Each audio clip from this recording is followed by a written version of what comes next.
Good morning, everyone, and welcome to the Cabinet meeting. I'm Councillor Amanda Hopgood, Leader of Durham County Council and Chair of this meeting. The meeting is being broadcast live through our YouTube channel. Before we commence with today's formal business, I'd like to cover some of the housekeeping issues for us all to follow, please. Could you switch off or make silent your mobile phone and all other devices? Keep microphones switched off at all times unless invited to speak by myself as the Chair. And when invited to speak, please can you switch the microphone nearest to you on and introduce yourself. So with that, we'll move on with the agenda. Item 1 is public questions. We have received one public question for today's meeting. The question is from Mr. Regan. Mr. Regan, can I invite you to introduce yourself and ask your question, please? Yes, good morning, everyone. Pleasure to be here. My name is Trevor C. Regan. I'm a resident of the General's Wood in Washington, and I hope that my question is received in the spirit it's intended. I want to know why Durham County Council, for the last 2 years, has granted a licence for the Lambton Estate to hold a 2-day rave over 2 consecutive days between 12 o'clock midday and 11 p.m.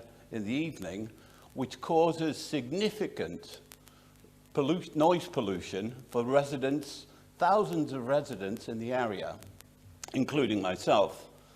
And this is not just noise pollution in the garden, it's noise pollution in our homes.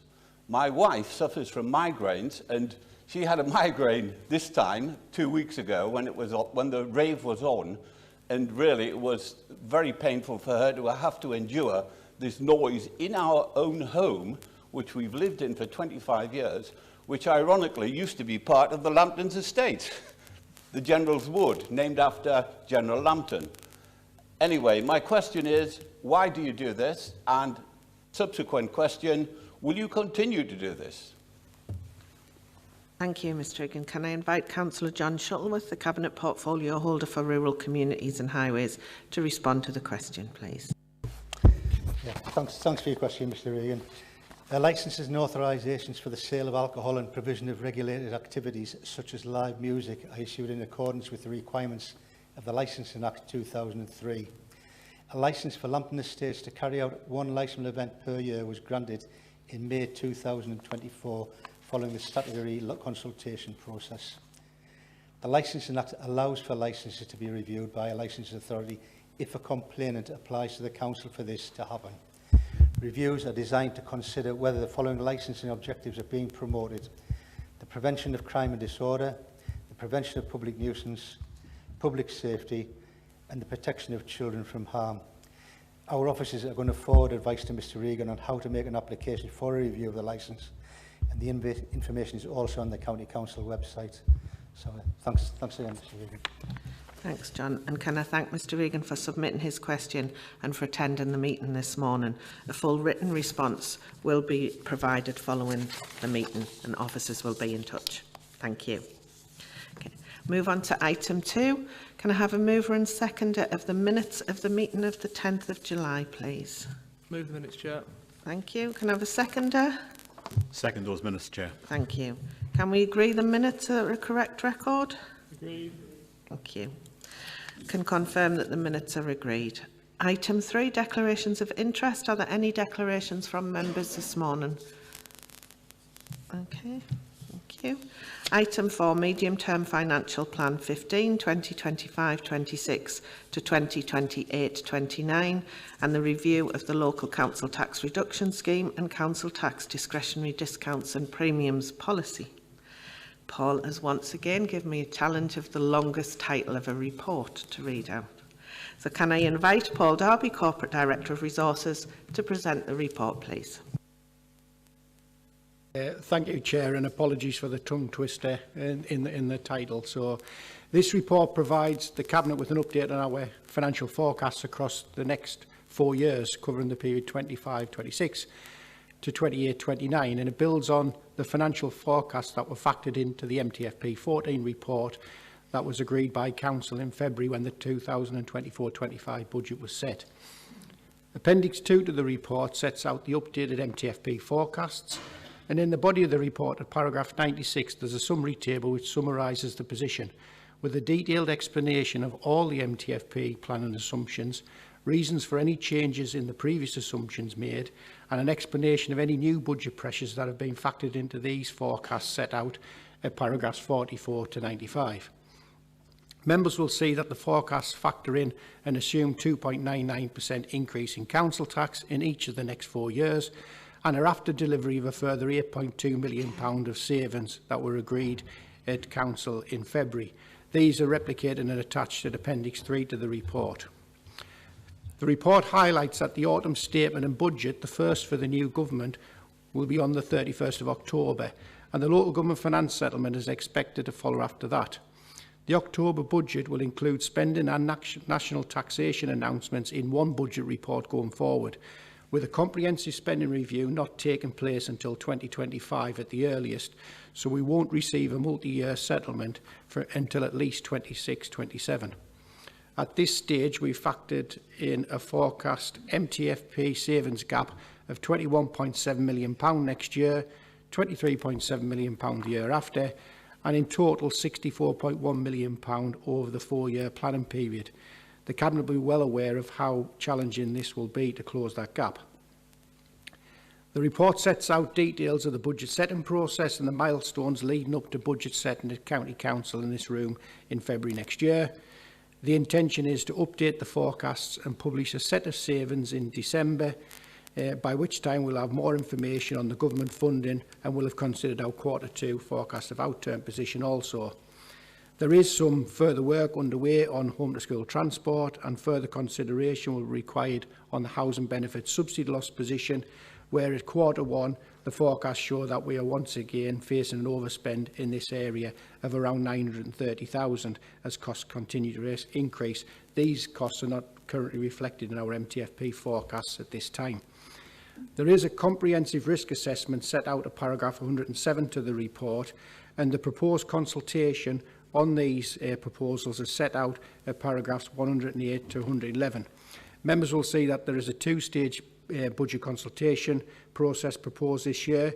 The first phase will be on this report and will be undertaken across September and October, and then as the savings are published in December, a further round of consultation will take place with APs and partners across December and January, and the outcome of all of that consultation will be fed back to Cabinet in terms of its final budget deliberations later in the process.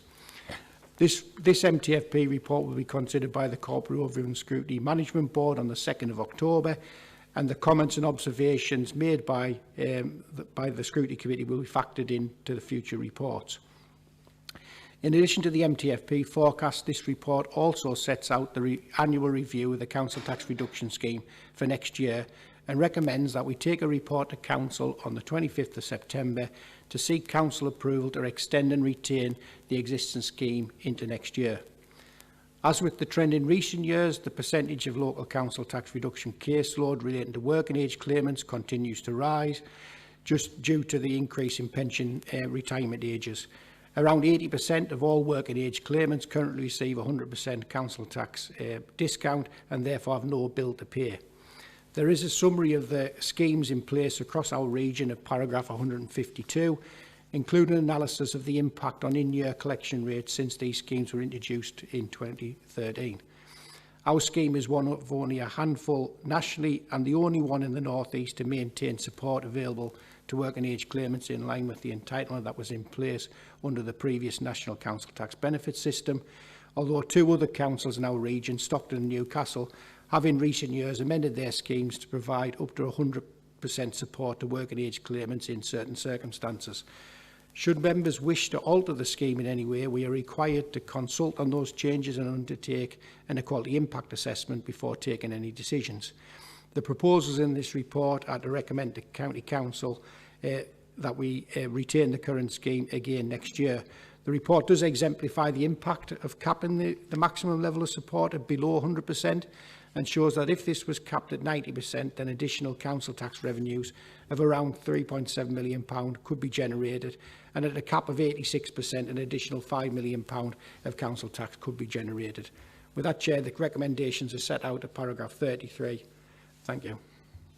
Thanks, Paul. Can I invite Councillor Richard Bell, Deputy Leader and Cabinet Portfolio Holder for Finance, to move the report, please? Thank you, Chair. I'd like to thank the officers for this comprehensive report, which updates the financial forecasts we agreed at County Council in February and outlines the very significant and real financial challenges we will face in balancing our budget next year and beyond. This is not a budget-setting report. The assumptions on council tax increases included in this report are for financial planning and forecasting purposes, though the implications of ultimately not making decisions in line with these assumptions are made clear in the report. Recall that every 1% on council tax generates around £2.8 million of additional council tax revenue, or to put it another way, if the council does not maximise its council tax raising powers as the government will expect us to do, then the financial challenge deficit we face increases by £2.8 million for every 1% we do not apply. The additional impact this would have on service delivery is simply not worth consideration. Every 1% of pay award agreed by the national local government employers, over which we have no control, increases our costs by around £2.9 million. So 2/3 of the income we can raise from a 2.99% council tax increase next year will be swallowed up by the forecast 2% award on pay, if indeed the pay award can be contained at that level. Add to that upward pressures on the national living wage, which impacts our social care costs, and all of this leaves precious little resource available to meet the rising cost of adult social care, £9.1 million next year, and children's social care, £13.7 million next year, let alone any of the other inflationary pressures we face just to stand still. The forecasts in this report are based on a range of prudent and realistic financial planning assumptions, and the budget-setting timetable set out in the report notes that a further update report will be presented to Cabinet in December, where we will set out the Cabinet savings proposals for the next financial year. Further work is required to refine the forecasts, with work underway on home-to-school transport and on housing benefit subsidy loss from temporary and supported accommodation, which could well result in the scale of the challenge growing, if anything. As a council, we simply cannot raise sufficient income locally to meet the unavoidable cost pressures we face each year, so unless additional government funding meets the shortfall, difficult choices are always going to be required under the current system of funding. We have and will continue to call for the current system, including council tax, to be reformed, though it is clear from the King's speech in July that reforms to council tax are not a priority at this stage, so the best we can hope for is a change to how government grant funding is allocated to better compensate us and authorities like us for our inherent low council tax raising capacity. I have written to the Secretary of State, as has the leader on this matter, and the new MPs have all been fully briefed. The report identifies that the Council is facing a forecast deficit of just over £21.7 million next year and a funding deficit of around £64 million over the next 4 years, this being the position after an assumption that we increase council tax next year by the maximum permissible 2.99% and after factoring the savings plans that were agreed as part of MTFP 14. Balancing our budget next year and across the next 4 years will be challenging based on these forecasts, but it is vital, however, that we plan for the medium term and fulfil our fiduciary responsibilities over the management of public funds. We are working hard in the background to develop new savings proposals to help balance our budget next year, though the ability to avoid any impact on frontline service delivery is becoming more and more difficult to achieve. The report includes at Appendix 3 the savings proposals we agreed in February that impact on this MTFP planning period. The Council and the wider sector clearly need more funding and more certainty, and that can only come from the receipt of a multi-year settlement and a truly fair funding settlement at that. As we suspected, we face another rollover settlement next year, and we won't get a multi-year settlement until after the comprehensive spending review next year. The impact of the choices made in the budget that will be presented by the Chancellor to Parliament on the 30th of October and the outcome of the comprehensive spending review on the future of the Council could not be more profound. Despite these financial challenges, the report sets out details of the review of the local council tax reduction scheme and proposes that Cabinet recommends to Council that we continue the protection for all claimants next year and do not cap the support that can be received. As has been said, we are a rarity among councils in helping working age claimants in this way. The decision does come at a cost, £42 million, in terms of lost council tax revenues compared with virtually every other council, but on balance it is simply the right decision, at least for next year. We will, however, need to review this position in a year's time in terms of our ability to sustain this position in the face of the financial challenges we face. Put simply, the point is approaching where, unless things improve, this scheme is simply unsustainable. With that, Chair, I am happy to support the recommendations as set out in the report at paragraph 33, A to H. Thanks, Richard. As has been outlined, the updated MTFP forecasts and the scale of the challenge we will face in balancing our budget next year will once again be extremely difficult to manage. The continued significant unavoidable costs pressures we are experiencing, including the impacts of national living wage increases and pay inflation, and in particular the pressures in children in looked after children, after placements are placing a huge strain on our budgets next year. Looking ahead to 2026-27, we are faced with £1.6 million of additional cost pressures linked to the statutory requirement to introduce a weekly food waste collection service, but have no confidence that this new burden will be fully funded at this stage. As you can imagine, we have written to Government to seek clarity on this point. Local government funding levels in 2025-26 and beyond are very uncertain at this time, as Councillor Bell has pointed out, and there is little cause for optimism at this stage that we will see the increases in funding we desperately need based on all the noises that are coming out of the new government so far. We have and will continue to lobby Government for more funding and for a fairer share of the funding that is made available. Indeed, the Council, along with other councils across the region, have written to Government to set out a range of proposals that they could implement that would help our position. I do hope that they'll listen. Whilst we welcome the commitment to a comprehensive spending review next year, this Council cannot be left in limbo and urgent action is required to address the current immediate pressures, alongside a realistic and fair settlement for the medium term, which recognises the significant role that this Council and others play in improving the lives of people who live, work in or visit the county. What is beyond doubt is that without further investment to help the Council and the wider sector, then cuts, and severe cuts at that, will inevitably need to be made going forward, and we will end up only being able to afford to deliver statutory minimum levels of service at that. As we stand, we face a £21.7 million challenge to balance our budget next year and a further £23.7 million challenge the year after that, with a £64.1 million challenge in total forecast across the next 4 years. That is despite an MTFP planning assumption that we increase the council tax by 2.99% each year. Fundamentally, our inherent low tax raising capacity as a council, alongside the challenges of providing services in a county of our size and with our deprivation challenges, places us in an impossible position when government funding doesn't help to close the gap. Given the scale of the challenge, it is more important than ever that we have a well-managed medium-term financial planning process to help us address these challenges. The report sets out a clear path for setting a balanced budget in February next year, including details of the planned consultation on the budget. The Cabinet will continue to work with officers to develop a range of new savings plans that will be published in December and consulted on thereafter. These will build on the circa £8.3 million of savings that were already agreed last year that cut across this MTFP planning period, details of which are appended to the report. We cannot succumb to the temptation of just using reserves to push away the problem and avoid difficult decisions. This is not a sustainable budget strategy to adopt and not something this administration will entertain.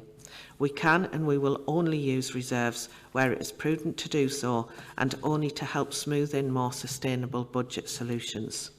I am pleased that the report sets out a recommendation for Cabinet to recommend to County Council later this year that we retain the local council tax scheme without a cap on support. This is the right thing to do given the hardship faced by so many residents, particularly at this time. I am happy to second the report and the recommendations set out in paragraph 33. Is there anyone else wishing to speak? I've got Councillor Shield and then Councillor Wilkes, please. Thank you, Chair. I'm speaking specifically about the local council tax reduction scheme. We need to acknowledge that there are currently just over 53,800 local council tax reduction claimants in County Durham. Some 20,000, 38%, are of a state pension age, and 33,000, 62%, are of working age. Almost 83% of the working age claimants receive the maximum local council tax reduction scheme. The local council tax reduction scheme is forecast to be circa some £67 million in the 24-25 year. 25 million of this relates to claimants of pensionable age, and 42 million of this relates to claimants of working age. Whilst we need to be extremely proud to be one of the few local authorities in the UK to offer full local council tax reduction, we need to acknowledge that the ongoing severe financial issues affecting Durham County Council and post the May 2025 elections, the incumbent administration will need to carefully consider the financial capability of maintaining this essential benefit support to all sectors of our society. Thank you, Chair. Thanks, Alan. Councillor Wilkes. Thank you, Chair. Chair, I'm finding it increasingly incredulous that we are still, as with all local authorities, staring at yet more austerity. We need the government to recognise that the work that we do as local authorities is critical to people's lives, and that if it doesn't want adult and children's services to be the only thing that we do, and wants those services to be at the statutory minimum level they need to be, then it's going to have to provide the money to pay for it. Without a minimum investment of over £2 billion into local government next year, more councils will be issuing Section 114 notices, bankruptcy notices, fifth biggest economy on the planet. In the coming months, this is going to put key services at risk. As a council, we're well run and financially stable and won't be doing that thanks to the difficult decisions we're making. However, the additional cost pressures that we are facing, as all other councils are simply not sustainable. As well as running services, we're spending enormous amounts of time working on plans to save money, many of which are no longer about efficiencies. This takes away resources from getting on with the day-to-day running of our services. Is there ever going to be a day when we can actually be in this chamber and not be told savings need to be made? Is there ever going to be a day when we're not asked to increase council tax, find savings or cut services? We haven't had so much as a soundbite from this new government 4 months on from the election that there is some light at the end of this never-ending tunnel of austerity. Costs and pressures on services continue to rise, and all we get is more doom and gloom. We've asked our MPs to lobby the government for funding.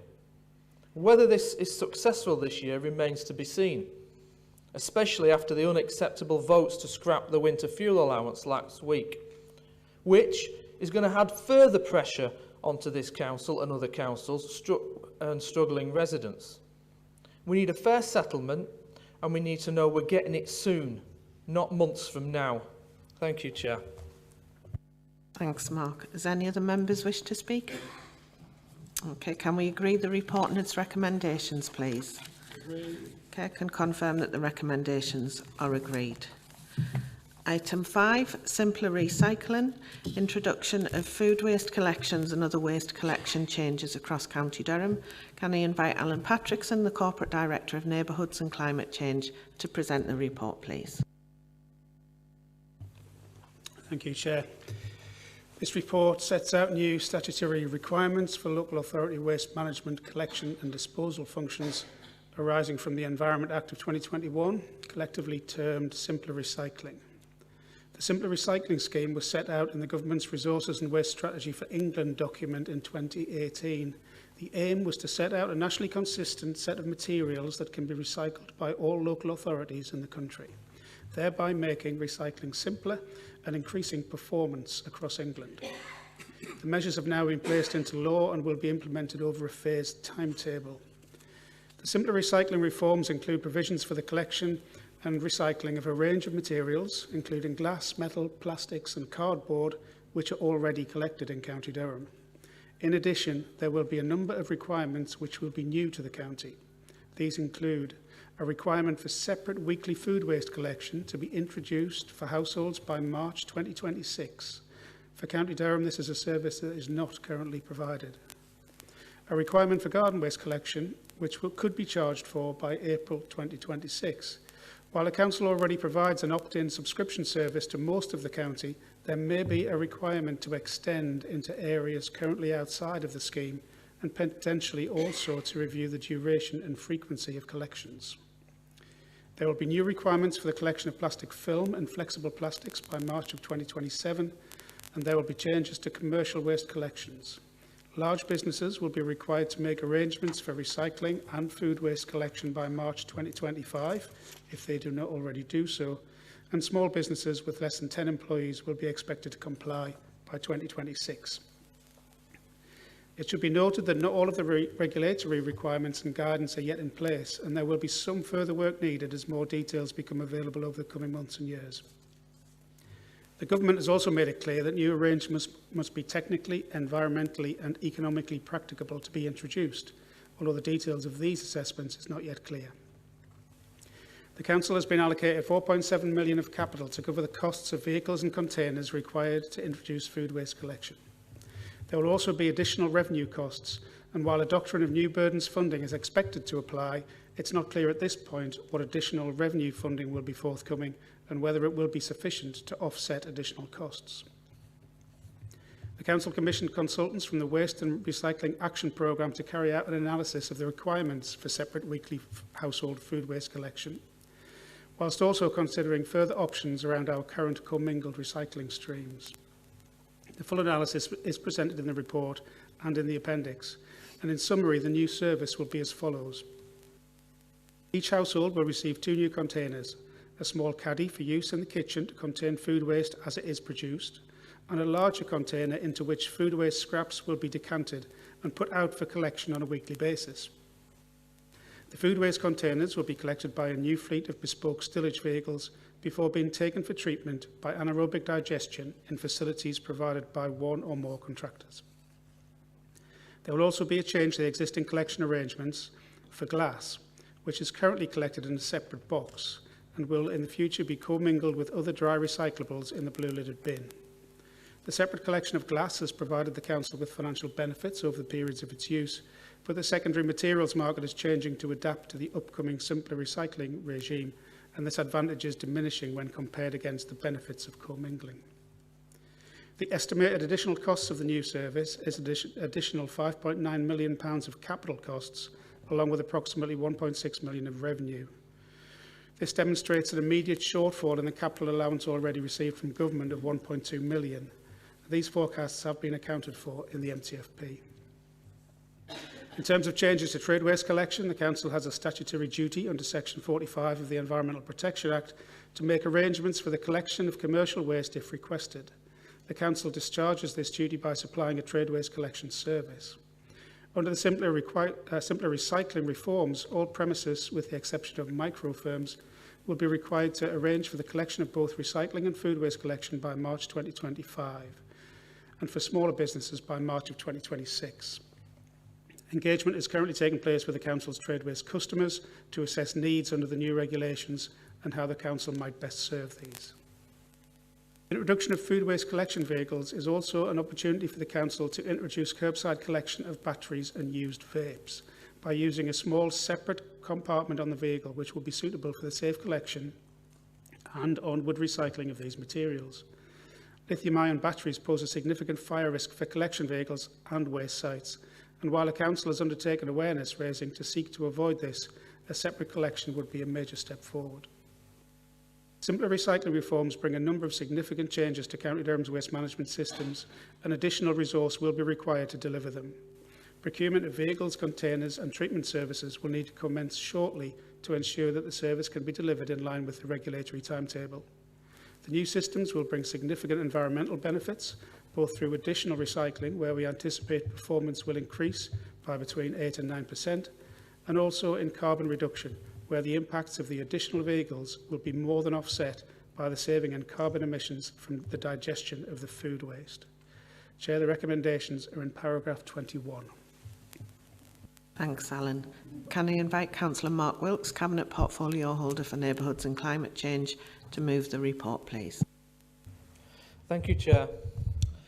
The introduction of simpler recycling measures to County Durham will be one of the biggest changes to our services since the introduction of alternative weekly collections over a decade ago. We rarely seek to make changes to our waste collection services, and with good reason. The size and scale of County Durham means that operating a service that is delivered reliably and consistently to every house in the county is a significant undertaking. Our waste collection teams already empty more than 1 million bins a month through our refuse, recycling and garden waste services, rarely missing a bin, rarely a day off, in all weathers, all year round. The scale of this project can therefore not be overstated. We will be procuring and delivering 2 new containers for every one of our 250,000 households, a new fleet of collection vehicles and new treatment and disposal contracts.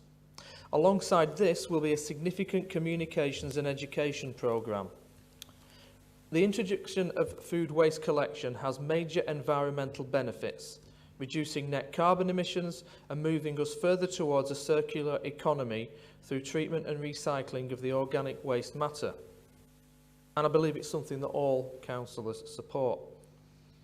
The introduction of food waste collection will give a significant boost to our recycling performance, which is already the highest in the region. In this respect, the move precipitated by central government legislation is welcome.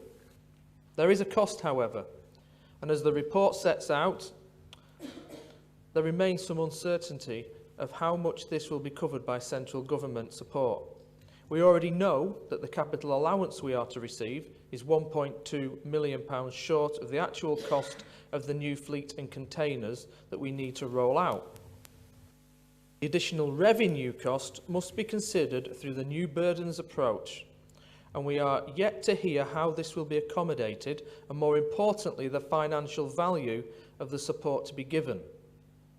I have therefore personally written to DEFRA highlighting the significant challenges of delivering additional waste services, especially in such financially difficult times, and requesting that adequate support be forthcoming. As ever, we will be looking to innovate wherever possible, making the most of the opportunity for change. Along with the food collections, as Corporate Director has said, we'll be increasing recycling opportunities for batteries and vapes, and over time introducing recycling for plastic film too. And we'll also be taking that significant step of removing separate boxes for glass. Now, this won't just make it simpler for households to recycle, but also safer for our workforce to collect. The manual handling of these boxes, heavy boxes full of glass, can be challenging, and I know this firsthand because I've been out there and I tried it for a couple of hours and I couldn't have done it all day because I'd have been absolutely exhausted, quite frankly. So this has a real positive benefit for our staff as well. Chair, the introduction date of March 2026 might seem like it's some time in the future, but when the changes are of this scale, we must prepare well in advance, especially given that every other council is having to do the same. And it's vital that we start procurement as soon as possible. So for that reason, this report is timely and important, and I move the recommendations, Chair. Thanks, Mark. Can I invite Councillor Susan MacDonald, Cabinet Portfolio Holder for Digital Customer Services and Procurement, to second the report, please? Thank you, Chair. This report marks a significant milestone for our refuse and recycling services, and is the beginning of a new era for waste services in the county and indeed the country. Separate collection of food waste makes strong environmental sense, and its introduction should be welcomed. The robust analysis presented in the report demonstrates both the range of operational options available to us and also the depth of thought that has gone into the final design solution. I'm particularly pleased to see the opportunities being taken to introduce a curbside collection for batteries and vapes, both of which can pose not just an environmental hazard, but also a safety hazard, being the cause of a number of vehicle fires in our own service, as well as across the county. I support Councillor Wilkes' action in writing to DEFRA to emphasise the financial burdens that the new service places on the Council, and it's essential that these are addressed nationally with fair and appropriate funding for every council.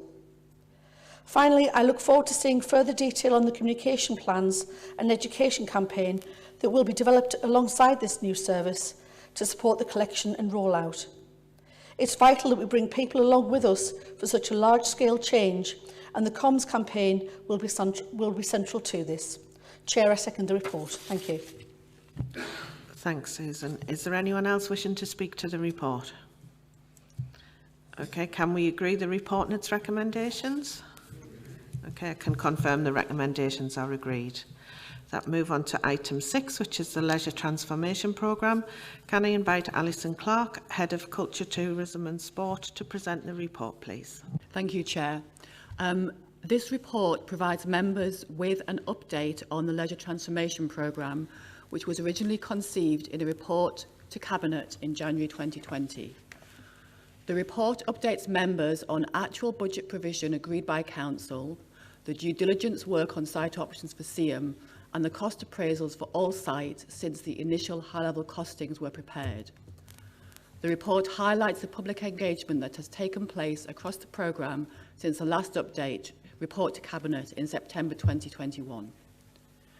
The report sets out the detail and material impact of the Council's VAT position in relation to the Leisure Transformation Programme, where, before March 2023, the status of leisure income and the size of the Council's overall capital programme meant that the Council could have been liable to repay up to 14 million if the VAT recovered on the capital expenditure exceeded a certain threshold at that time. This meant that the Leisure Transformation Programme was subject to careful and specific scheduling in order to manage what is termed the partial exemption threshold. The health, well-being and community benefits of the transformation programme were a key factor in the Council's decision to invest in leisure transformation. This report reasserts those benefits and highlights the Council's ongoing commitment to the health and well-being of its residents. The report does recognise, however, the very different and much more challenging financial environment facing the Council now compared to 2020, and the impact this is having on the delivery and operation of leisure facilities. The report also highlights the significant inflationary pressures in the construction sector that have occurred in recent years, and highlights that the overall costs of the originally envisaged programme are much higher than anticipated, to the extent that the original aspirations cannot be funded at this time. The report updates members on the £10 million commitment for Seaham and Chesterley Street leisure centres agreed in February 2024. The report seeks agreement, A, to ring-fence the £10 million capital budget provision as part of MTFP 15 to safeguard the current buildings in relation to ongoing maintenance and repair requirements to ensure their continued operation, and B, that other than in relation to essential capitalised maintenance, there will be no leisure transformation work undertaken at Freeman's Quay, Meadowfield and Shildon leisure centres at this time due to budget constraints. It also asks that Cabinet note, A, the update within this report on the committed projects to transform our leisure centres and the updated leisure transformation budget of 68.82 million. B, the outcome of consultation and stakeholder inputs for Riverside Sports Complex and the resulting pause in transformation plans for the site, while alternative options are explored. The outcome of Chelmsford City Council versus HMRC that results in VAT on leisure services now falling outside of the scope of the partial exemption calculation. D, the revenue pressures within the council's leisure centres and the work being undertaken to address this, and E, that this represents a significant commitment to the health and well-being of County Durham residents. Thanks, Alison. Can I invite Councillor James Rowlandson, Cabinet Portfolio Holder for Resources, Investments and Assets, to move the report, please? Thank you, Chair. As the portfolio holder responsible for our leisure assets, I am acutely aware of the global and local challenges that have impacted our plans since the original programme and leisure transformation aspirations were developed. Our aspirations to bring forward and deliver on the full programme in due course remain. However, the paper sets out the cost of delivering the programme as set out in January 2020 would be in excess of 109 million. This is the result of a period of extraordinary inflationary pressures. Like all local authorities, the Council is in a far worse financial position than it was in 2020, and in this context, the commitment of an additional £46 million to bring the total investment of over £109 million on what is an important but ultimately a totally discretionary service is too high a financial risk for the Council to take. The Leisure Transformation Programme, as set out in the report, maximises the available budget and includes an investment of £2 million from Sport England, recognising that our plans are contributing to the national priorities.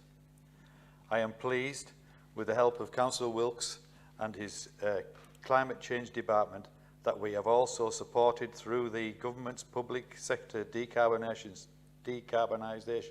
Scheme, allowing us to bring forward innovative green solutions to our leisure estate and contribute to the carbon reduction commitments.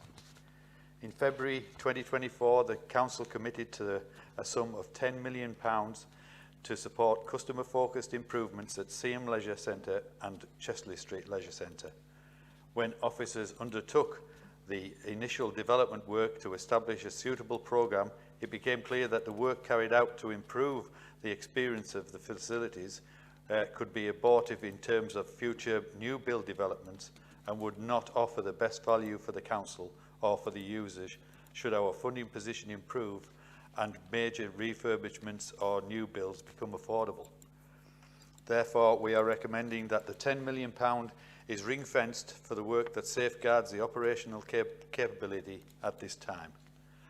A £62.2 million investment in the health and well-being agenda through commitments to the current leisure centres in the capital programme remains exceptional in the current climate.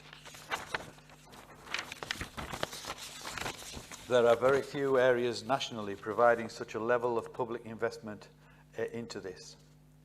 Along with the work of our Children's and Young People and Adults Department, the sport and leisure transformation contribution is immeasurable to the continued health and well-being of the residents of County Durham. I therefore propose the recommendations set out in the report, and in doing so hope that our financial position improves to the extent that the opportunity to see through the original aspirations comes again. Thank you, Chair.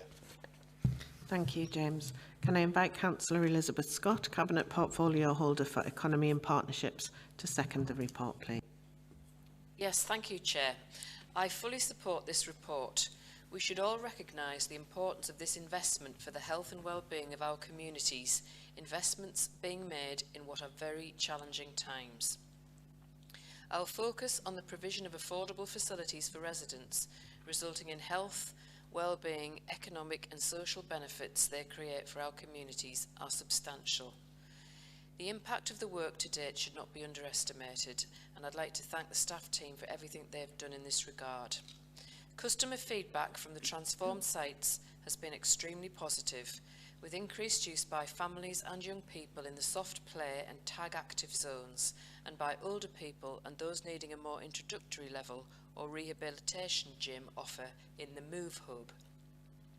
These two user groups are particularly key in terms of increasing activity levels across the county and in addressing health inequalities, though as the report outlines, the income generated hasn't yet met the targets we envisaged that we would achieve, and we have work underway to drive up usage still further. I therefore second the recommendations as set out in the report. Thank you. Thanks, Elizabeth. Is there anyone else wishing to speak to the report? Please.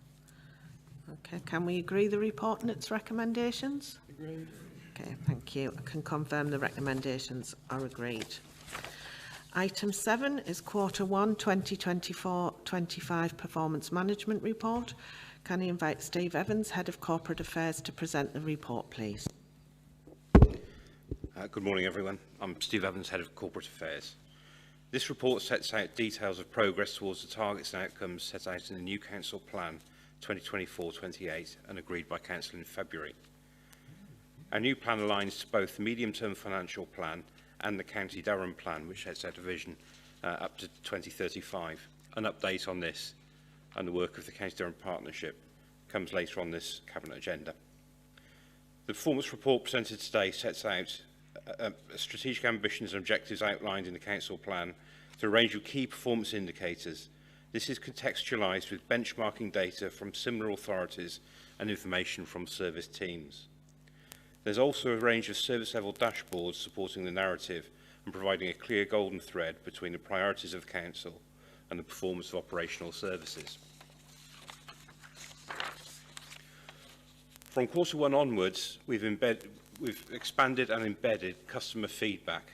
This will provide members and members of the public with a greater range of residents' views and build a much more rounded picture about our performance. We've also taken steps to include indicators already identified by the new Office for Local Government, and we update these as and when they're published. All information in this report is reflective of the position as of the end of Q1, June 2024. Overall performance remains strong across most areas of the authority, both in terms of progress against strategic objectives and when benchmarked against our peers regionally and nationally. Importantly, strong performance continues against our statistical near-neighbour authorities. As members will appreciate, this is a considerable achievement in the face of inflationary and demand-driven pressures over the last few years. Where there are areas of performance falling below our expectations, we are aware of them and improvement plans are in place. These are also referenced within the report. The main performance report is attached to Appendix 2, and the executive summary pulls out some of the key highlights. Greater detail is contained within the chapters, which are linked to the ambition areas of the Council Plan. The performance data presented here will be reported to the thematic overview and scrutiny committees in the coming weeks, where there will be a chance for more in-depth analysis of the Council's performance and feedback from them. Cabinet are asked to note the content of the report. Thank you. Can I thank Steve and his team for this detailed and comprehensive update on our performance against the targets and actions set out against the new Council Plan. Alongside the refreshed Council Plan considered by Cabinet in February, this report provides continued insights into how we are dealing with the many challenges that face us and other local authorities up and down the country. The transparency of our strategic planning and performance management arrangements is welcome and something that this administration continues to champion. I'm also pleased feedback from our residents and customers has been expanded into this report. Notably, this Council continues to deliver strong performance. This is despite the challenges created by the impact of growing demands and inflation-driven headwinds. My Cabinet colleagues may wish to highlight particular aspects of their report associated in their own portfolios, but there are a number of areas where, as Leader of the Council, I wish to highlight. In terms of areas where we are performing well, I was pleased to note that in relation to our stated priorities, the following. Under our economy, overall economic performance remains strong across a range of performance measures. There is variation within the county and across the region compared to national levels, but the longer-term perspective on key measures is good. Specifically, our employment rate is better than the rate 20 years ago, and our unemployment rate is low. GVA in County Durham increased by £1.6 billion between 2020 and 2022 as we emerged from the pandemic. Despite wider economic challenges, we continue to deliver against our long-term plans. There has been a 10% increase in available jobs across the county since 2010, and demand for development land and industrial and office premises of all sizes is high. We are exceeding target in securing more investment for companies, and over the last 2 years we have exceeded the annual target for inward investments. So contrary to some of the rhetoric out there, County Durham is very much open for business. Productivity remains a challenge, as it does in many areas, but the UK Shared Prosperity Fund Productivity and Growth Programme is now established, and local delivery is on track. We are engaging with and supporting more businesses than our target and continue to create or safeguard jobs. Our new employability programme has gained momentum over the last 3 months, with more clients registered. Referral mechanisms are now embedded, and we are promoting the programme to reach our target groups, expanding their opportunities and helping local people into much-needed jobs. Those who have secured employment are supported with in-work, help sustaining their employment going forward. Our visitor economy continues to recover and grow. It now contributes £1.2 billion to our local economy and supports more than 13,000 jobs, with visitors spending more. We have recorded increased attendance at all of our cultural venues, strengthening our position as a culture county and contributing significantly to the local economy. Our fantastic brand new venue, The Story, has opened to the public, and the number of library borrowers continues to grow, performing better than target. Within our environment, domestic waste diverted from landfill continues to be better than target, and performance is improving. Kilograms of waste collected per household remains consistent, and contamination continues on a downward trend. We are progressing with partners a new energy recovery waste facility that will meet the future needs of the county, and the new plant is expected to be operational in 2028. More people are using the Park and Ride compared to last year, and it's expanded its operations from Belmont and Snipely on Sundays and bank holidays. Our people. Demand for early help and statutory support for children and families remains consistent with previous trends. Improved practice has led to a consistently low referral rate for statutory children's social care. The new early help model is generating more partner-led early help assessments, strengthening County Durham's system-wide capacity to deliver support to families in need. A wide-ranging programme of activity and support is being delivered in family hubs and other venues with partners. It is positive to note the depth and breadth of help available for families across a range of services, and that there is lots of positive feedback. As part of our placement sufficiency strategy supporting growing numbers of children in our care, we are providing more children's homes and strengthening our existing provision with more management capacity and a grow your own approach to recruit new workers. Some with no experience of residential care to tackle sector shortages. Across adult social care, annual review performance is improving. Q1 shows almost 77% of service users had received an assessment or review in the last 12 months. We are working to reduce the backlog of overdue annual reviews and expect performance to improve further. The home care market we support and commission for our residents is strong in Durham. There are no waiting lists reported, and independently assessed quality of care compares very well against national levels. 9 out of 10 care homes across the county are rated as good or outstanding, better than the North East and the England levels. And we continue to support providers to manage the capacity in care homes, enabling 24-hour care as required. Within our communities, fly tipping levels remain low, environmental cleanliness remains high, and more long-term properties are being brought back into use. And our response time to rectify Category 2 highway defects are better than both the target and the same period last year. Bus patronage and punctuality, which were impacted by strike action at the end of 2023 and a shortage of drivers, are now improving, and we continue to work with other councils across the region to implement the North East Bus Service Improvement Plan. Our council, despite high demand, new claims and change of circumstances for housing benefit and council tax reduction, continue to be processed quicker. The continued improved performance is due to a combination of factors, including upskilling of staff, reduced absence, and the implementation of new processes following service improvement review. We continue to provide lots of support to our most vulnerable residents through our financial support schemes, one of a few authorities offering this type and extent of support. It costs us £67 million to support residents with their council tax bills, and during Q1 we provided an additional £280,000 of discretionary housing payments, daily living expenses and settlement grants. In addition, we have used the Household Support Fund to support low-income households and grassroots organisations with food, fuel, furniture and white goods, and provide general cost of living support. The £1 million secured from the UK Shared Prosperity Fund is being used to fund a cost of living and debt advice service, 5 new food surplus hubs and the Welcome Spaces programme for 2024-25. Satisfaction with our overall delivery service remains high, and we received fewer corporate complaints than 2 years ago, and those complaints reaching the local government ombudsman remain static. The report highlights a number of areas requiring our attention, and we don't shy away from that.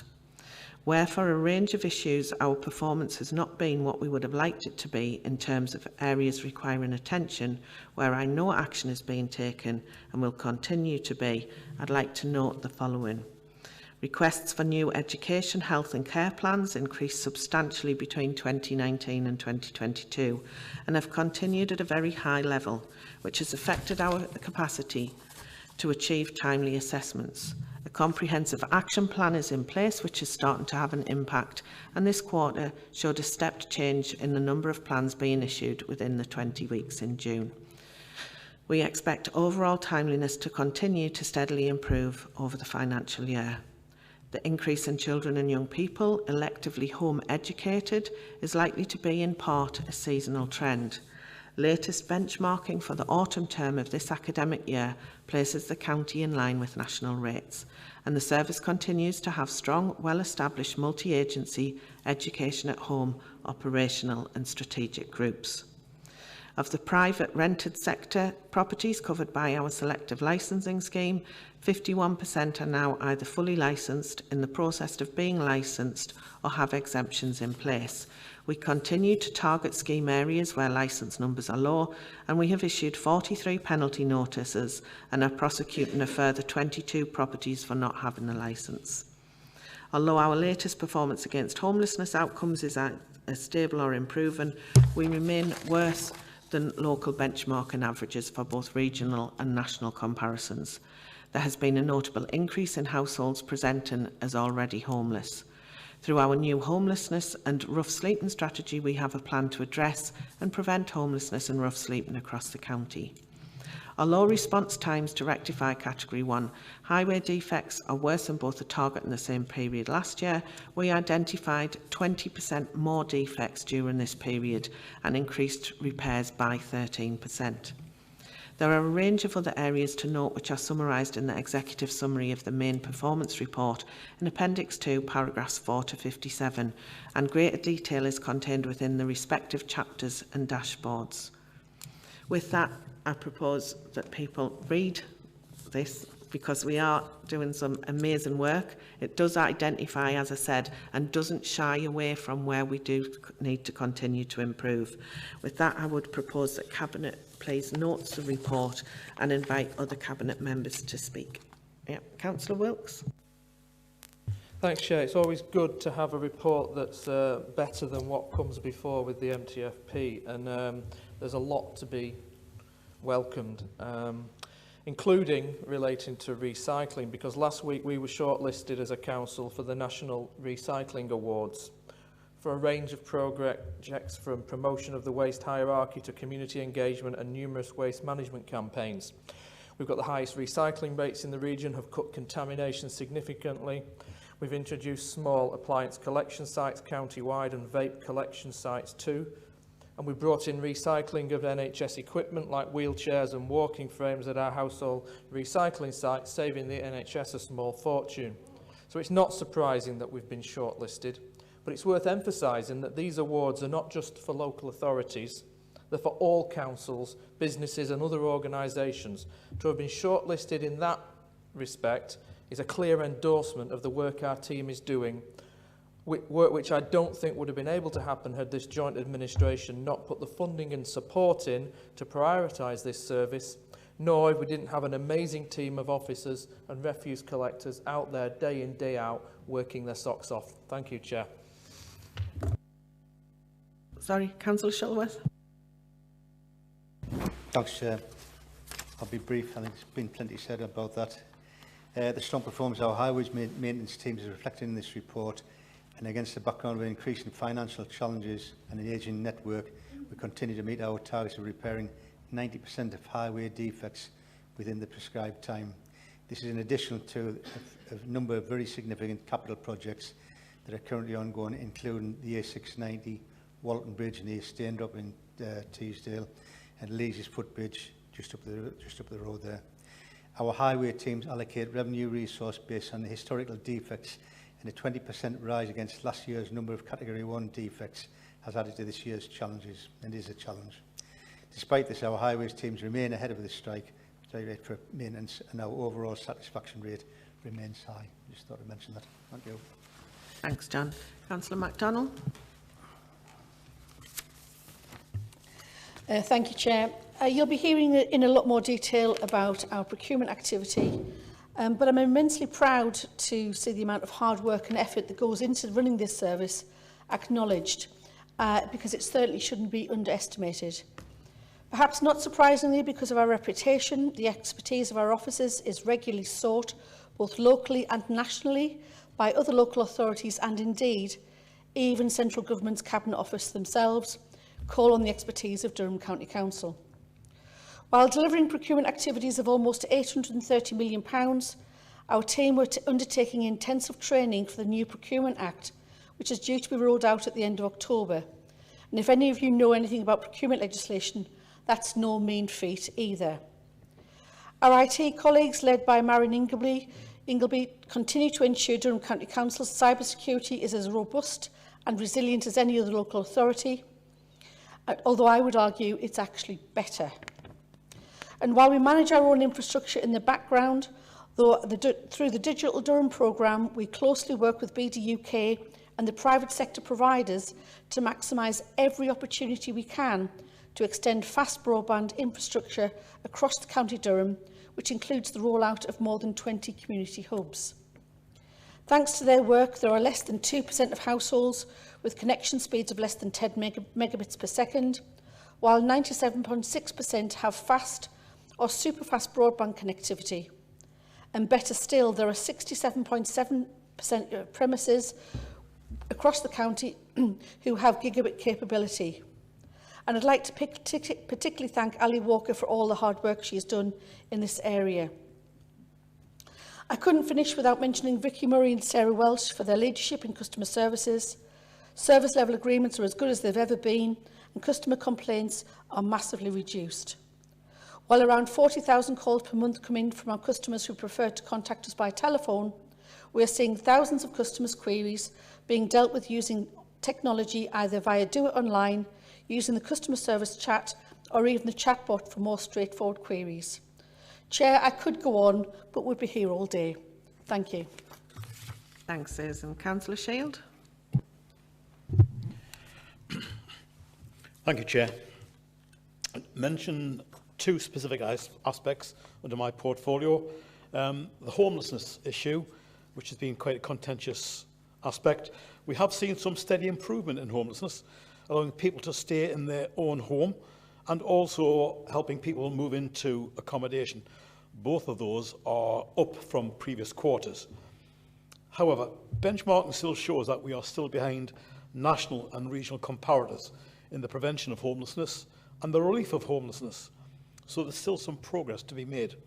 But the appointment of 2 full-time visiting officers, the plan to change Durham Key Options to review and increase allocations to vulnerable clients, and the provision of landlords insurance, that's private landlords insurance, that would be to increase the access to private rented accommodation.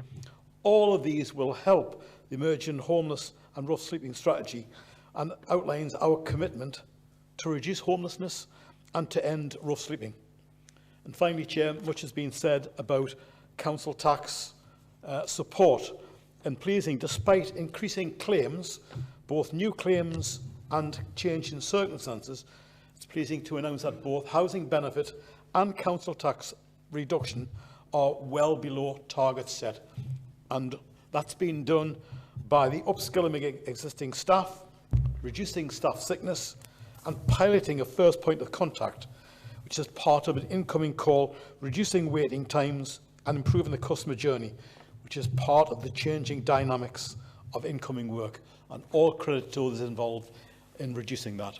Thank you, Chair. Thanks, Alan. Councillor Hood. Thank you, Chair. The report sets out a number of positives for the delivery of social care in Durham, and I'm delighted to say that our progress and high standards of provision has recently been rated as good by CQC. The assessment was thorough, covering 9 different areas across 4 themes, including leadership, support, safety and how the council works with people. The final report praised the staff for how well they meet their responsibilities, and the authority was praised for the way it supported people to lead healthier lives. Our front door team, Social Care Direct, was noted for effectively directing people to a range of preventative services in the community. While the majority of areas were rated as being good, of a good standard, assessors did find some room for improvement in certain areas, and an improvement plan has been produced by the service area to ensure continuous improvement over the coming years. It's heartening to know that carers in Durham rate our services highly. NHS England published the National Survey of Adult Carers in England in June, and Durham's performance in the survey highlighted the success of the services offered to carers in Durham. Carer satisfaction levels within the services provided to both themselves and the person they care for was 74%, higher than the national average of 66%. Carer reported quality of life was also positive, and the majority of carers told us that they find it easy to find information about the support available to them. It's also positive to note that people don't wait for care services in Durham. Our waiting lists are closely monitored across adult care to ensure both assessments and services are received in a timely manner. In addition to eliminating waits for home care packages, the number of people waiting for an assessment for care has been managed down to single figures across the service area. We do have some issues, particularly around reviews, but plans and investment is in place and progress is being made. We can also see that staff are supported well through regular supervision. This is of additional importance due to the statutory requirements of some professionally registered staff. In the latest available data from the start of September, 98% of core employees in adult care had received their annual performance development review, and 83% of all staff had received their required number of supervisions over the previous 12 months. On the whole, this has been a challenging few years for councils up and down the country delivering social care, and clearly challenges in the sector remain. This latest review of our performance, alongside the CQC judgment, should be seen as an endorsement of the great progress we have made. Thank you, Chair. Thanks, Chris. Councillor Rawlinson. Thank you, Chair. Visitors to our leisure centres are still below target, due mainly to the, in large part, to the closures of through the leisure transformation. But membership to our gyms are above target, and the improvements we continue to make to the estate is beginning to have an impact. We also are committed to our council house build of over 500 homes that will be starting next year. This will alleviate the shortfall of the affordable homes in County Durham. But it must be also noted that County Durham has built an additional dwellings above our targets over the last few years, and with more being built, we will be over our target for this year. Thank you, Chair. Thanks, James. Councillor Scott. Yeah, just very briefly, Chair, I wanted to point to the fact that our inclusive economic strategy is certainly starting to bear fruit now, and the evidence supports all of that. I think the Joint Administration's new approach to economic development, accompanied by an excellent staff team, are really showing what County Durham can do. I'll highlight tourism, as being a really good example of this, which in 2023 brought us 1.23 billion into the economy, which far exceeds anything achieved before. We thought the year before was brilliant at $1 billion, but 1.23 billion is really quite phenomenal. 13,000 jobs now in that sector. And in broad terms, jobs are up, and they're hugely up in County Durham, far outperforming all of the other areas within our region. Unemployment down, and for the first time we're starting to see that County Durham's closing the GVA gap against the rest of the country, and that has never been seen before by County Durham. So all good news from my point of view. Thank you, Chair. Thank you. Councillor Henderson, did you want to come in? Yes, please, Chair. I'm pleased to say that I have attended most of our family hubs. We now have 15, and we have introduced a new walk-in and request help on the speech and light language, which hasn't been done before. Anybody that's concerned about their child that has a problem at all can walk into a family hub and request an assessment to be done, and it will be arranged to be done by an expert. That's all I have to say, Chair. Thank you. Thanks, Ted. Okay. I think just about everyone has spoken, so thank you, Cabinet colleagues. Can I ask Cabinet to note Q4 performance management report, please? Okay, the report is noted. Item 8, I can always tell when I'm coming up to Mr Darby's report because it's another long title. So item 8 is the forecast of revenue and capital outturn 2024-25, the period to the 30th of June 2024, and the update on progress towards achieving MTFP 14 savings. Can I please invite Paul Darby, Corporate Director of Resources, to present the report, please? Morning again, members, and thank you, Chair. This is the first in-year budgetary control report we considered for 2024-25, and including the report are details of the forecast reserves and balances that will be held at the end of this financial year. The forecasts in the report assume that the pay award will be in line with the local government employers' pay offer, which is in line with our budget assumptions at this stage, but is still to be agreed, with the trade unions having rejected this and balloting their members currently. The report identifies some further upward cost pressures on housing benefit subsidy loss of 932,000, which is not currently reflected in the MTFP forecast that we considered earlier, and this is despite us increasing the budget by £2.6 million in the current year. The report shows that Children and Young People Services, Regeneration, Economy and Growth, and Neighbourhoods and Climate Change are all forecasting cash limit overspends of £7.6 million, £966,000 and £211,000 respectively. The overspends in Regeneration, Economy and Growth and Neighbourhoods and Climate Change are largely due to unachieved MTFP savings, mainly income related, whereas the Children and Young People Services overspend is largely due to cost pressures on our children looked after placement costs, which are forecast to exceed budget by around £6 million this year.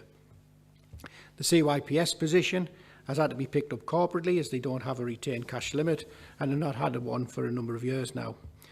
Adult and Health Services, the Chief Exec's Department and Resources are all forecasting cash limit underspends of £1.8 million, £468,000 and £692,000 respectively.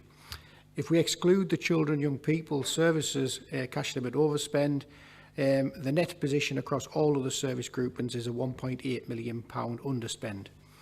The corporate overspend, which includes the £7.6 million Children and Young People Services cash limit overspend and is net of corporate underspends on unallocated contingencies and capital financing charges, is £4.1 million. This will reduce the general reserve to below the minimum value of £28.2 million, which is the minimum value agreed by Council as part of our reserves policy, and will require a £317,000 transfer from the MTFP support reserve should this remain the position to the year end. The combined cash limit and corporate net forecast position indicates a £2.3 million net overspend for 24-25. Our total earmarked reserves position are forecast to reduce by £13.4 million to the year end to £162.9 million. There is an analysis of the earmarked reserves between corporately held sums held on behalf of third parties, and sums held by service groupings for specific purposes set out at paragraph 106 to the report, and as is usual, Appendix 4 to the report provides a breakdown of all of our earmarked reserves. 3.72 million of the in-year reduction relates to the use of the MTFP support reserve to balance the current year's budget, and 1.2 million of it relates to the cash limit overspends in regeneration, economy growth and neighbourhoods and climate change. At paragraph 47, there's a summary table setting out the overall under and overspends that have been excluded from the cash limit budgets and met corporately, and the table of paragraph 54 sets out the items that have been funded from the contingency budget and met corporately. The service group and commentary is set out at paragraphs 59 to 97, and an overview of the forecast for centrally administered and corporate costs is set out at paragraphs 98 to 103. The various amendments to the capital programme are set out in paragraphs 133 and 134. The total adjusted capital budget for the current year is £363.3 million, and the capital programme now totals £651.5 million. The funding and financing of that programme is set out at paragraph 138, and members will see that this will require us to take out just under £418 million of new borrowing to fund these commitments over the coming years. Paragraphs 139 to 145 set out performance against the various Treasury Management and Prudential Code indicators, which are all in line with the targets agreed by Council. The schools forecasts were prepared before the announcements on teachers' pay, but show that a £1 million increase drawn on schools' retained balances will be required this year compared to the budgeted position. The teachers' pay award will, however, be fully funded, and whilst those costs will increase, there will be additional grant to offset them. The total forecast year-end retained balances for our maintained schools is £20.7 million. The high needs DSG overspend, however, is forecast to be £7.9 million this year, which will increase the high needs deficit to £18.5 million to the year end. Interest lost on this will be around £750,000 this year, which is impacting on our general fund position. Both collection funds, council tax and business rates, are performing well at Q1, with both running with an in-year surplus at this stage. The combined forecast surplus position at the year end is set out at paragraph 162 and shows a £2 million surplus across both funds to the year end. In terms of our MTFP savings, we're forecasting that we'll underachieve the target by just around £1 million this year, and these shortfalls are broadly 50% in neighbourhoods and climate change and 50% in regeneration, economy and growth. And there's a table at paragraph 174 which break down the savings forecast to be underachieved and not delivered in year, and both services are working on mitigation and alternative savings proposals if this isn't just a timing issue. Chair, the recommendations are set out at paragraph 32. Thank you. Thanks, Paul. Can I invite Councillor Richard Bell to move the report, please? Thank you, Chair. Can I thank the officers for this comprehensive report and budget managers right across the Council for their continued focus on managing their areas. We continue to operate in an environment of significant uncertainty and financial volatility, which is why we must always maintain a strong grip on our budgets. The net £5.8 million cash limit overspend position is largely as a result of a forecast £7.6 million overspend in children and young people services, which will need to be picked up corporately. Excluding this, there is a net cash limit to underspend of £1.6 million across the other services, with adult and health services, resources and chief execs underspending by a combined circa £3 million, offset by a £1.2 million overspend in regen, economy growth and neighbourhoods and climate change.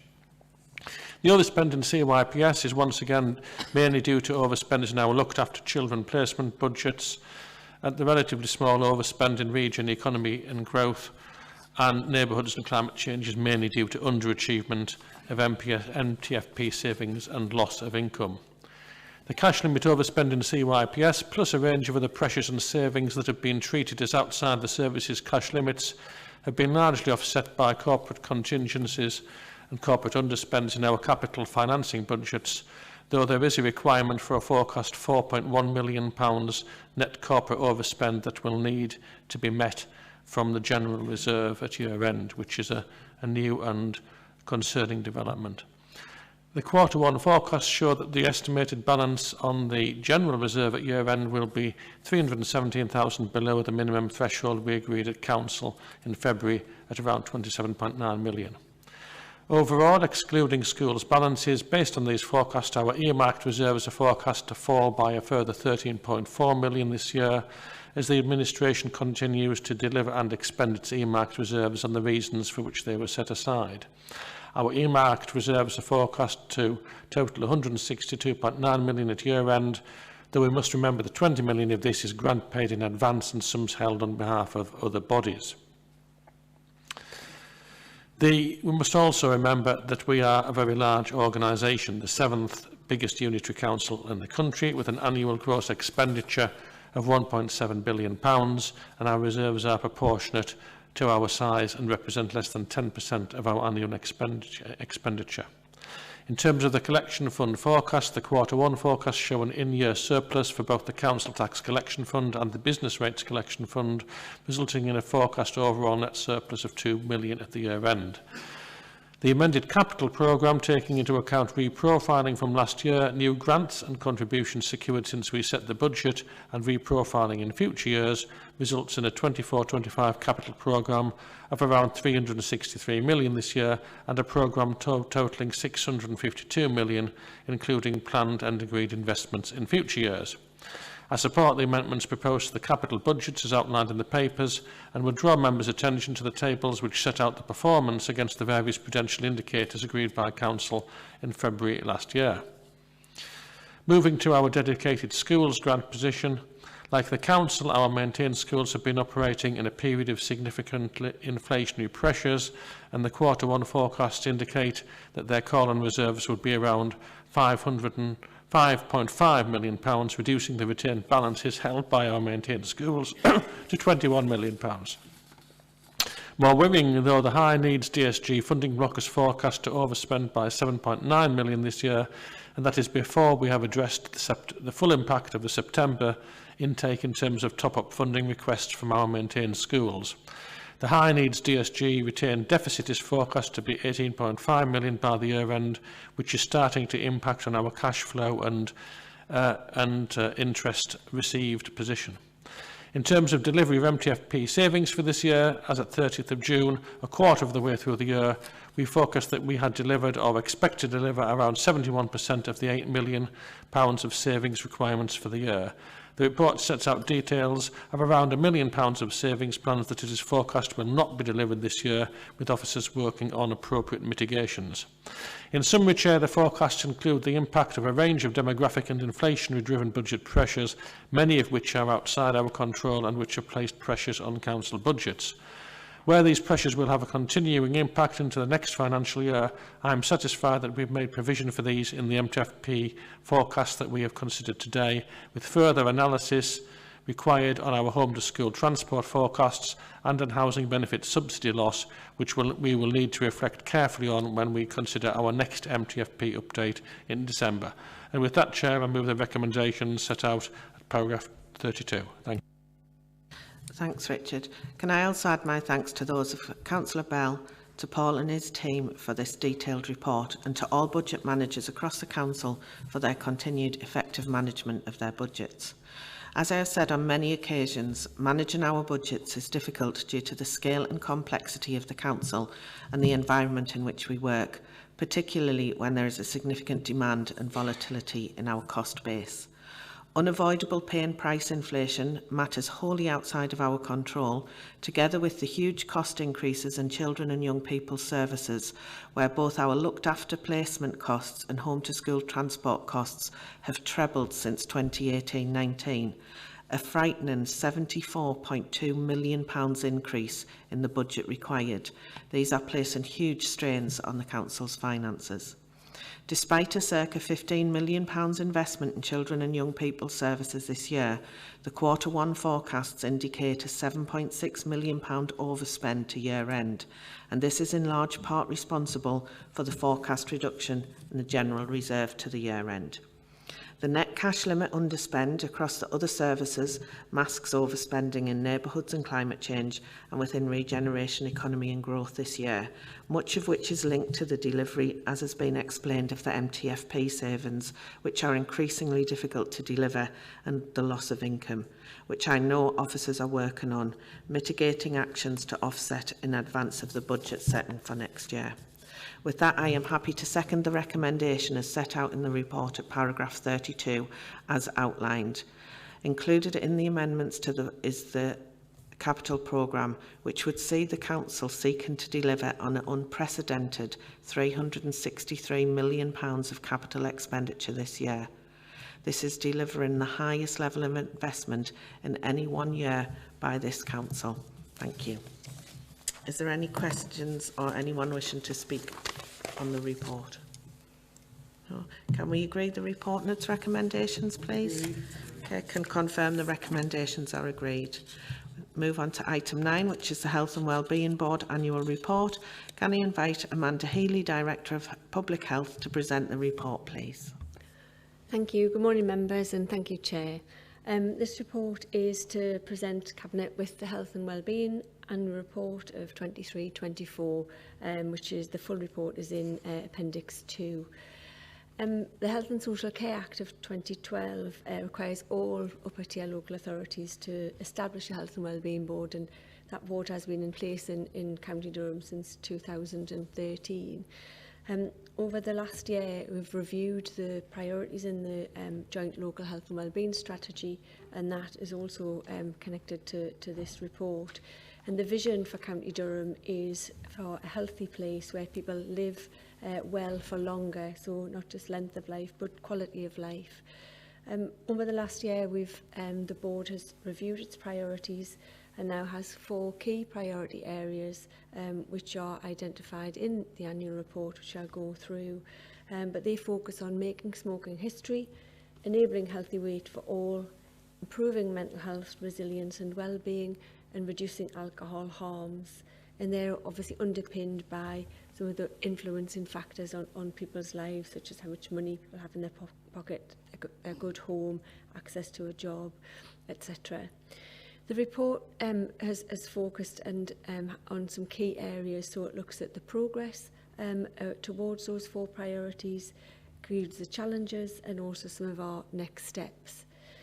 It also includes a really clear section on the health of our people, which is part of our joint strategic needs and assets assessment, and the Health and Wellbeing Board has adopted the approach to wellbeing, which is about working with our communities in a different way. So in terms of the 4 priorities in relation to smoking, what we'd expect to see by 2028 is outlined in the report. We'd really be aiming for our smoking levels to be as close to 5% as possible. They're currently at 14.2%.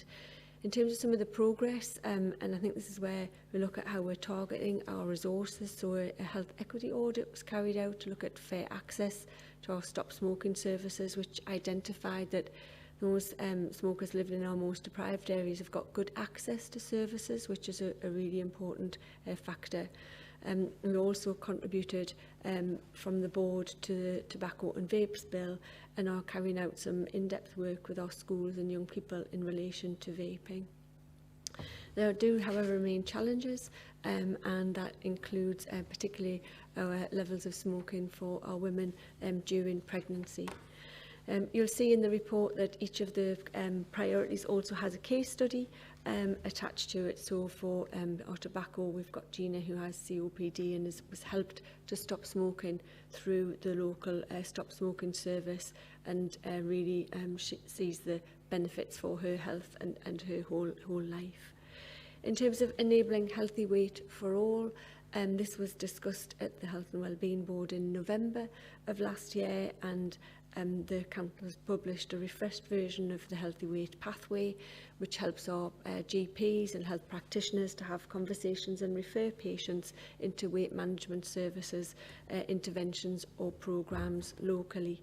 There also is a really good case study of the Ready Set Go physical activity programme, which is delivered to 32 reception children at the Langley Moor Primary School, and again involves their parents in that work as well, and seeing some real differences in terms of the physical activity interventions, which also help to build confidence and concentration in those children and young people. Some of the challenges still faced in terms of healthy weight is the availability of out-of-home food that does tend to be high in fat, sugar and salt, so making it more difficult to achieve a healthy weight. And obviously there's work ongoing with our Durham plan, which includes a policy to minimise the impact of say, hot food takeaways near to our schools in particular. And some next steps that will be discussed in a forthcoming Health and Wellbeing meeting is how the work where we've signed up to be a food active local authority and partnership, and how that work is taken forward. The third priority in terms of improving mental health and resilience, see again, the Mental Health Strategic Partnership oversees this work and discussed in January of 2024, with the kind of key priority areas being children and young people, suicide prevention, urgent care, dementia and resilient communities. And progress has been made in terms of the production of a dashboard to help us really understand some of the mental health needs of our local residents, and the work that's taken place through our family hubs and early help to children, young people and families, with a range of activities, groups and programmes to support emotional well-being, and including access to more specialist services where required. And you can see the case study in the report is one of our children and young people, thinking a partnership looking at how we adopt the I Thrive model. Obviously, continued challenges in terms of mental health, and that's also in relation to our workforce and building inpatient flow for crisis team capacity, which remains a challenge. The next steps is to really focus on trying some of that prevention work, including 5 ways to well-being. The final priority of in the annual report covers reducing alcohol harms, another area where the North East suffers excessively from harm compared to other areas of the country. And again, this was discussed just in the Health and Wellbeing Board meeting in July.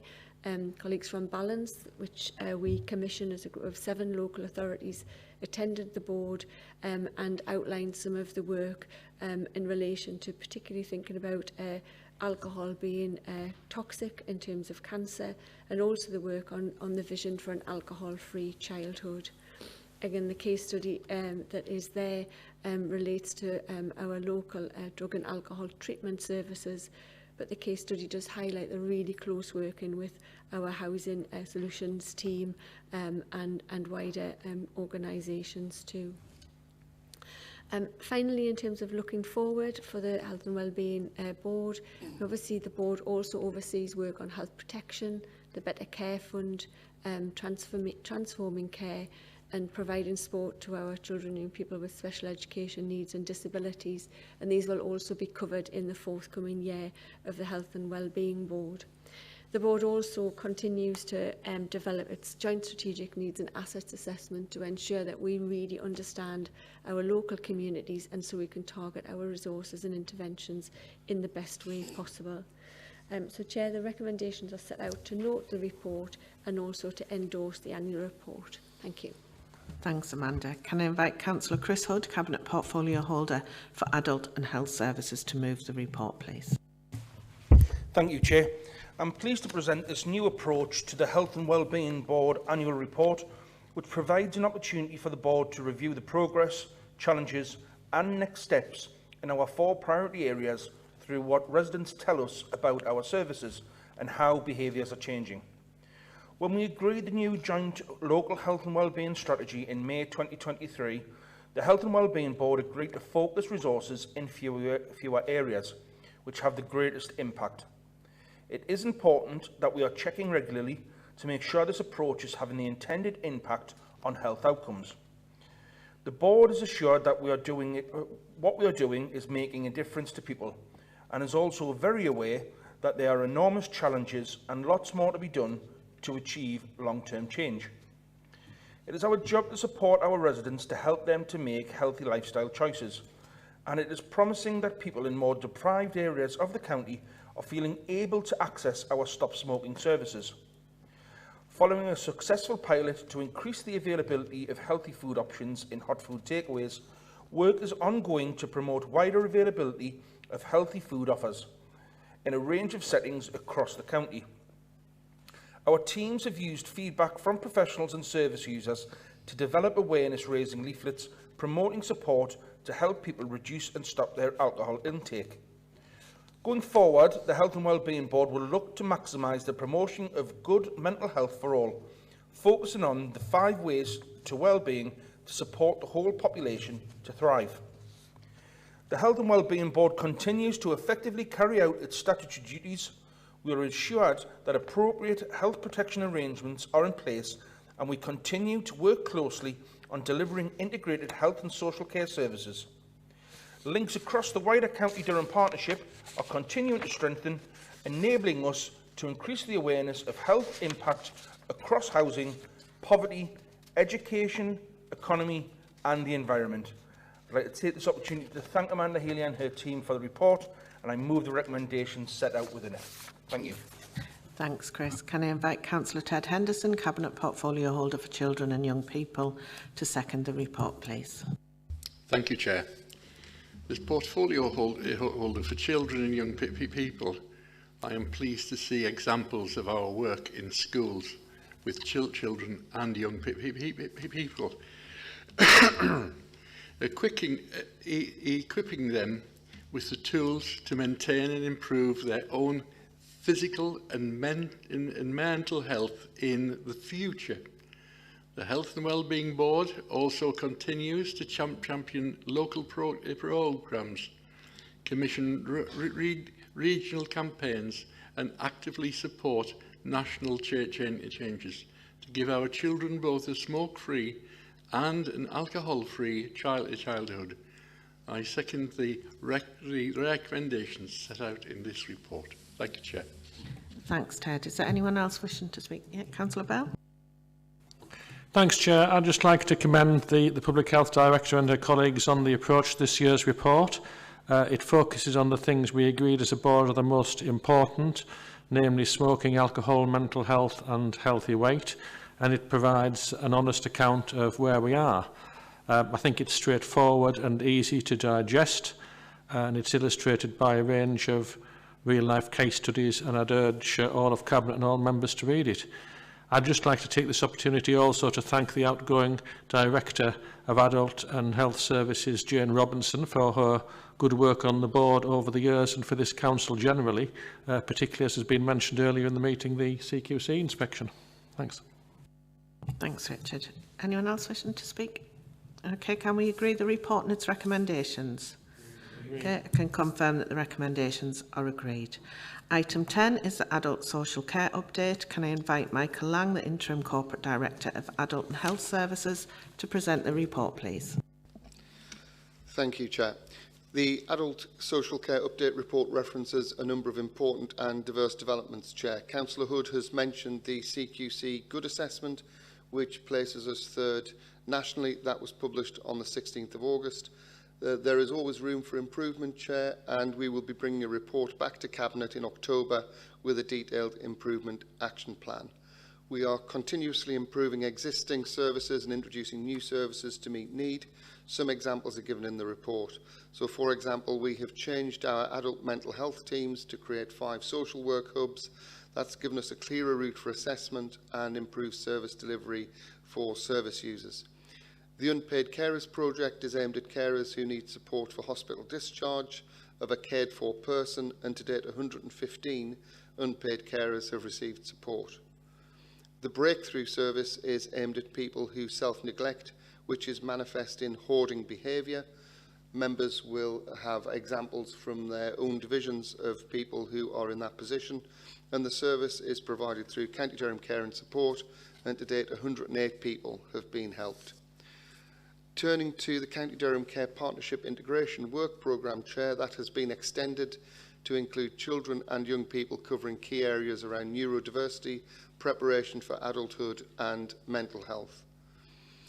Other integration work, Chair, has included the creation of a transfer of care hub, which is a multidisciplinary team aimed at coordinating complex hospital discharges. That's been funded through some shared funding with the ICB and with the County Council, and that's put us in the top 10 performers in terms of hospital discharge nationally. Just moving on to the Joint Committee at Place for Health and Care. Cabinet will recall that their preferred option on the 14th of September 2022 was to establish a joint committee with the ICB at Place being County Durham, to include a wide range of services across adult social care, children and young people services, public health commissioning and supported housing. That preferred option, Chair, is unlikely to be realised, and that's because statutory guidance, which was updated in March 2024, has limited the scope of services to be included in a joint health and social care committee. It's created a voting membership which excludes several members of the present County Durham Care Partnership from full participation. Unfortunately, the effect of the statutory guidance would be to moderate the functions of a joint committee to a narrower focus than that of the current County Durham Care Partnership. In the view of the health and care chief officers in the county who have considered the options that would be available, the best way we think to improve the health and care outcomes for the residents of the county are to continue to develop the County Durham Care Partnership, working alongside the ICB and other partners. Cabinet will be updated with reports on proposals in relation to the County Durham Care Partnership and more broadly integration in County Durham. The recommendations are in paragraph 15. Thank you, Chair. Thanks, Michael. Can I invite Councillor Chris Hood to move the report, please? Thank you, Chair. I'm pleased to present the Adult Social Care Report, which provides an update to Cabinet on a number of topics, including the Care Quality Commission's assessment of adult social care in County Durham, developments in relation to adult social care service delivery, and progress on health and social care integration. Particularly pleasing is that adult social care in County Durham has been assessed by the CQC as good, which is a credit to all staff working in the service who strive to make a positive impact upon people's lives. I know that a good CQC outcome is the result of strong teamwork. However, I would like to mention the leadership of Adult and Health Services by Jane Robinson.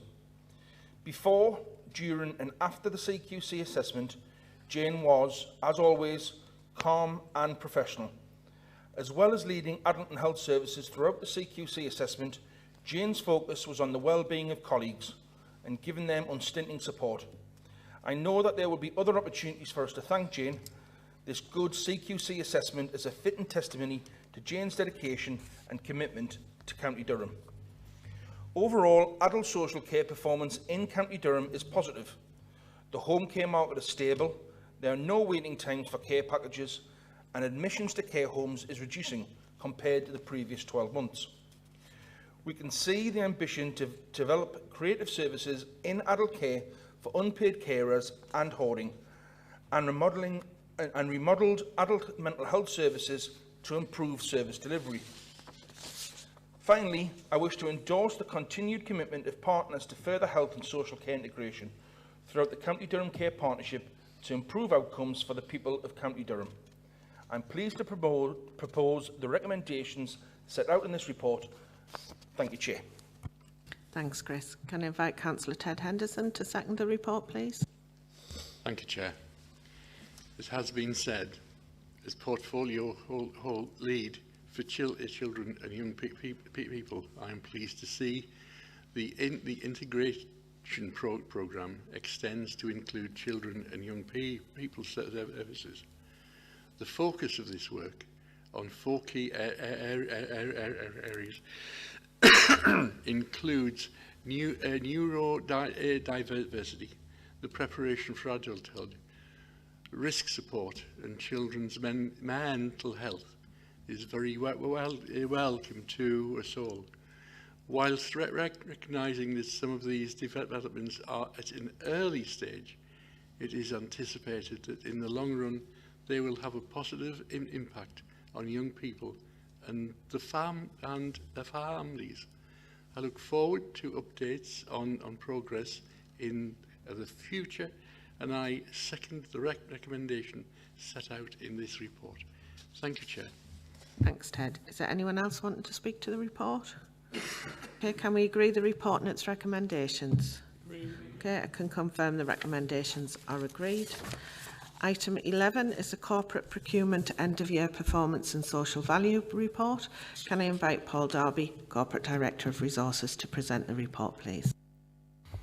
Thank you, Chair. This report provides an analysis of our circa £828 million of spending with various supplier types last year, and also where they are based and the type of expenditure that we incurred. There are comparisons in the report with the activity last year with spending in the previous year included. Members will see that just under 58% of our overall spending last year was with SME, small medium enterprises, the second highest it's ever been over the last 12 years, and just under 73% of our spending was with North East based companies, the highest it's been in the last 12 years. There's a table of paragraph 50 which compares our spending patterns with the other 11 ANEC authorities across the North East region based on the 22-23 spending position, which is the latest benchmarking information available. And this demonstrates that we have a high proportion of our spending within our council boundary and with organisations based in the North East region than most other councils in the region.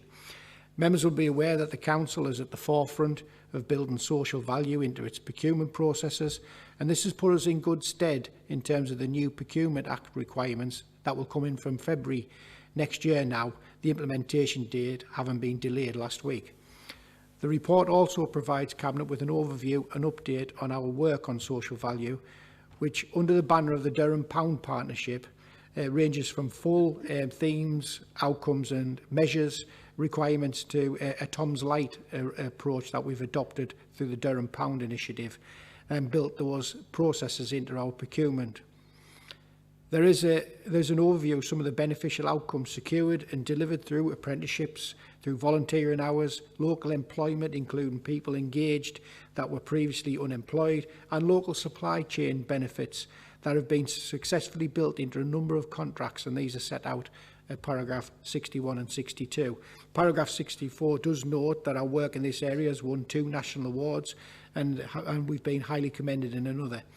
Due to the interest in the Durham Pound project, the County Durham Pound Supporters Charter was launched in April this year, with 35 strategically positioned organisations joining the project. A supporters event was held on the 25th of April and launched by Councillor MacDonald, where the charter was presented on behalf of the partners. The recommendations in this report are for Cabinet to note the report for information. Thank you, Chair. Thanks, Paul. Can I invite Councillor MacDonald to speak to the report, please? Thank you, Chair. I'd like to place on record my thanks to all of the officers involved in our procurement activity, but particularly Sarah Armstrong and Richard Carroll for their leadership and support that's resulted in Durham County Council being sector leaders on this agenda.